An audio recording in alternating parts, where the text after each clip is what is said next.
अस्सलाम वालेकुम दोस्तों, मैं हूँ शाज़िया अहमद और आपको अपने चैनल हेल्थ एंड ब्यूटी में वेलकम करती हूँ। उम्मीद है कि आप सब बहुत अच्छे से होंगे। जी दोस्तों, आज हम बनाएंगे चने की दाल, जो कि वहाँ हमारे कहते हैं कि पानी वाली। तो आज हम चने की दाल बनाएंगे पानी वाली, और भुनी हुई तो मैं आपको बना के बता भी चुकी हूँ, दिखाया भी था। चने की दाल जो है मुख्तलिफ़ तरीक़ों से बनती है और जायके में, टेस्ट में डिफरेंट आ जाता है। तो आज हम जो ये पानी वाली दाल बनाएंगे बहुत ही मज़े की बनती है। आप इसको चावल के साथ भी खा सकते हैं, रोटी के साथ भी खा सकते हैं।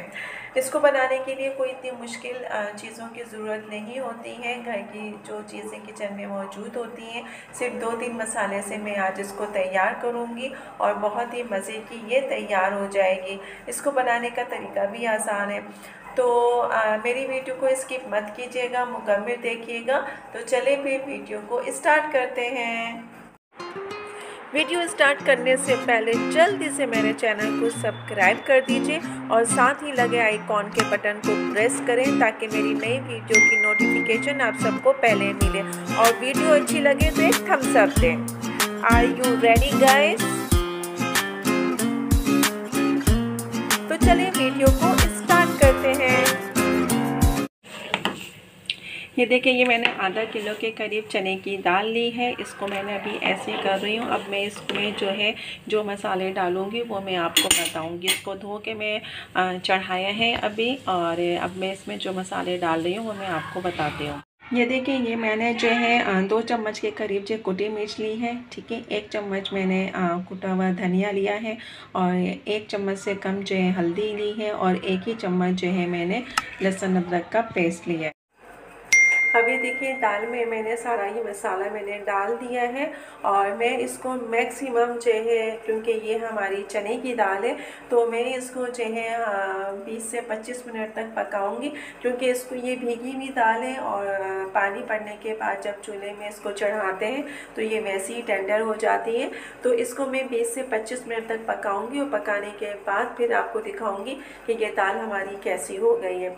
अच्छा, अगर मतलब दाल हमारी फिर भी ना गले, इन केस अगर 20-25 मिनट के बाद दाल नहीं गलती है, तो आप उस वक़्त परेशान बिल्कुल मत होइएगा, क्योंकि इसका भी हल मेरे पास है। अगर आपकी दाल नहीं गलती, अव्वल तो ये कि गल जाएगी, वो नहीं गलती है, तो मैं आपको इसका ट्रिक बताऊंगी कि आपने उसके साथ करना क्या है। बड़े प्यार से आपने उसको खूब मसलना है। तो अभी देखिए, ये हो गई। अब देखिए, मैंने जब निकाला तो ये वाकई दाल नहीं हुई थी, तो मैं इसको जो है घोट रही हूँ, और घोटने के बाद जो है ये हमारी दाल अब देखिए बिल्कुल मुलायम है, तो ये आराम से घुट रही है और बिल्कुल नई की तरह हो जाएगी। ये देखिए आराम से, देखिए मैं कितने प्यार से, देखिए ये वाला काम भी मैं कितने प्यार से कर रही हूँ कि दाल में घोट रही हूँ। लेकिन मतलब लोग, कुछ ख़वातीन और लड़कियाँ होती ना, दब दब दब दब, बस चल बेटा हो गया मेरा काम, चल भाई चल, मतलब चलती का नाम गाड़ी, जैसे कि आपने सुना होगा ना, तो इस तरह का काम। लेकिन मैं ऐसा नहीं करती हूँ। ये देखिए, आराम से मैंने इसको घोटा लगा लिया है, हलीम की तरह घोटा, प्यार और मोहब्बत के साथ। अब मैं इसको क्या करूँगी कि इसमें जो है, अब ये हो गया है, मैं पानी डाल के फिर चढ़ाऊँगी।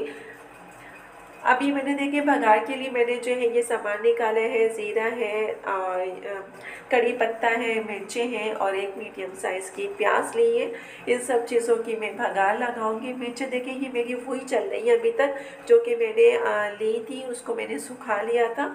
कुछ सुखा के मैंने कुटी मिर्च बना ली थी, और कुछ को मैंने साबुत ऐसे ही छोड़ दिया था कि भगार में जो है इस्तेमाल में आराम से आ जाएगी। अब भी देखिए, हमारी दाल जो है बिल्कुल रेडी हो गई है। मैंने इसमें धनिया जो है काट के डाल दिया है, और नमक भी मैंने आई थिंक डाल दिया है, क्योंकि लास्ट में डालती हूँ गरम मसाला और नमक डाल रही हूँ, ठीक है। अब ये मैं फ्राई पैन में मैंने घी जो है गरम कर रही हूँ। ये देखिए, मैंने प्याज डाल दी है। अब मैं जो है वो लाल मिर्च, ज़ीरा और कड़ी पत्ता, ये सब एक साथ डालूंगी, क्योंकि वो ज़रा जल्दी हो जाते हैं। प्याज हमारी थोड़ी देर से होती है। देखिए, मैंने मिर्चें भी डाल दी हैं। अब हम क्या करेंगे, इसको अच्छी तरीके से फ्राई करेंगे। जब ये हमारी जो है फ्राई हो जाएगी, तो उसके बाद जो है मैं इसको जो है दाल में डालूंगी बड़े प्यार के साथ, ठीक है। तो ये देखिए अभी हमारी प्याज ब्राउन हो ही नहीं है। अच्छा, हमेशा बघार में जो है प्याज को कच्चा मत रखा करें। कुछ ख़वातीन क्या करती हैं कि प्याज को कच्चा ही उतार लेती है, तो वो क्या होता है कि जायके में भी नहीं आता है और फिर जो है ना उसकी प्याज की जो है कच्चापन या कच्चापन जो होता है वो भी आता है। तो कोशिश क्या करें कि प्याज को हमेशा हल्का सा गोल्डन जो है ज़रूर करें, क्योंकि इससे जो है आपका दाल है या जो भी जिसमें बघार लगा रहे उसकी खुशबू बहुत अच्छी आती है। ये देखिए अब ये हमारी प्याज जो है तकरीबन होने को आ रही है। देखिए साइडों से इसने ब्राउन ब्राउन करना शुरू हो गया है ये, और अब जब ये हो जाएगी पूरी मैक्सिमम तो फिर मैं दाल में इसको डाल दूँगी।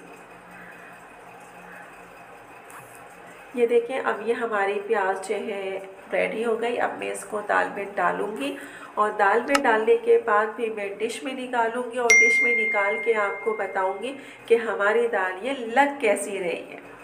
बहुत ही मज़े की होती है। वहाजबियाँ इसको कहते हैं कि पानी वाली दाल। तो ये पानी वाली दाल हमारी रेडी हो चुकी है और अब हम इसको जो है खा सकते हैं। रोटी के साथ भी खा सकते हैं, चावल के साथ भी खा सकते हैं, जिसके साथ भी आपका दिल चाहे, आपकी अपनी मर्ज़ी है, खाएं जिसके साथ भी खाना है। ये देखिए अब ये हमारा जो है दाल बिल्कुल मैंने डिश में निकाली, कितनी अच्छी लग रही है। और डिश तो मेरी है ही अच्छी, लेकिन जब मैंने उसमें दाल डाली है तो वो तो और सोने पे सुहागा हो गया। रोज़े में जो है मतलब इस तरह की चीज़ें अगर आप करें तो वाकई मतलब मुझसे तो बर्दाश्त नहीं होता, लेकिन फिर भी मुझे बर्दाश्त करना पड़ता है, क्योंकि जाहिर सी बात है मुझे को पकाना है, कोई और तो मुझे खिलाएगा नहीं कि मैं वो मुझसे कहेंगे नहीं मैडम आप जाएं, मैं आप आराम करें, हम खाना बना लेते हैं। तो देखिए दोस्तों ये बहुत अच्छी दाल बन के तैयार हो चुकी है। इसको आप चावल के साथ खा सकते हैं, रोटी के साथ खा सकते हैं, और अगर कुछ भी नहीं है तो बेसन की रोटी जो खाता है शौक़ से वो बेसन की रोटी के साथ भी खा सकते हैं। अगर जौ की रोटी के साथ खाना है तो उसके साथ भी खा सकते हैं। गर्ज़ ये आप जिसके साथ भी खाएं आपको इसका मज़ा दुगना होगा और इसका जायका तो होते ही बहुत लाजवाब है। चने की दाल जिस तरह से भी बनाएं बहुत अच्छे स्टाइल से बनती है, मज़ेदार होती है और मज़ा आता है खाने में। वीडियो अच्छी लगे तो एक प्यारा सा थम्स अप दीजिएगा। तो चलिए दोस्तों चलती हूँ, दुआओं में याद रखिएगा और अपना बहुत ज़्यादा ख्याल रखिएगा। इंशाअल्लाह फिर आऊँगी एक अच्छी और नई वीडियो के साथ। जब तक के लिए